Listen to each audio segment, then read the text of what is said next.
आणि एक महत्त्वाची सूचना आहे, आज या आपल्याला 14 ऑक्टोबरची जी सभा होणार आहे ती सभा जगामध्ये अशी सभा होणार नाही, एवढी मोठी सभा होणार आहे। कमीत कमी 30-35 लाख लोक त्या ठिकाणी असणार आहेत। म्हणून सर्वेनुसार 30-35 लाख आहेत, येथे किती सांगता येत नाही बरं का। या सभेकरता आलेल्या महाराष्ट्रातून आलेल्या प्रत्येक मंडळीची काळजी आपल्याला सगळ्याला घ्यायची।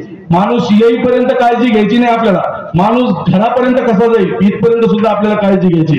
कारण आपल्या मराठा समाजाने दाखवून दिलेलं आहे जगाला की आम्ही येताना तुम्ही या, पण जाताना तुम्ही तुमच्या घरापर्यंत कसे चांगले सुरक्षित पोहोचताल याची काळजी घेण्याकरता हा महाराष्ट्रातला मराठा समाज सगळा उभा राहणार आहे। त्याकरता आपल्या परिसरातील आज सगळी मंडळी आज कीर्तनाकरता हजारोच्या संख्येने उपस्थित आहे। त्यांना एक विशेष सूचना आहे, आपल्याला 14 ऑक्टोबरला ही परिस्थिती सरकारच्या हातात आणि याच्या पोलीस लोकांच्या हातात राहणार नाही।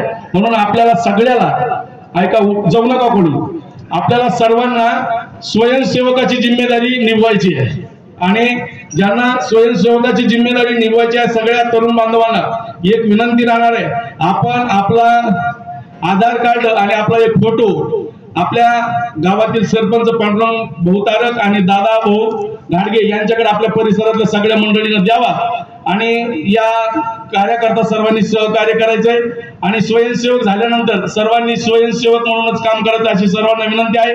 आज या पवित्र कीर्तनाकरता एकच मिनिटाकरता थांबा, एकच मिनिटाकरता या पवित्र कीर्तनाकरता साथीला ज्यांची म्हणून आज विशेष उपस्थिती आहे, या आपल्या जालना जिल्ह्याचं वैभव आहे।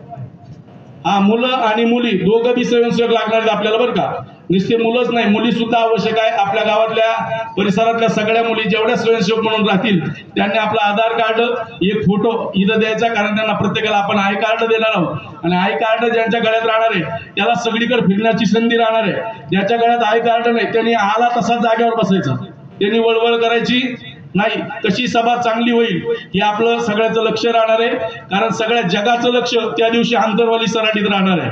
त्यामुळे सर्वांना विनंती आहे आपण सहकार्य करावं।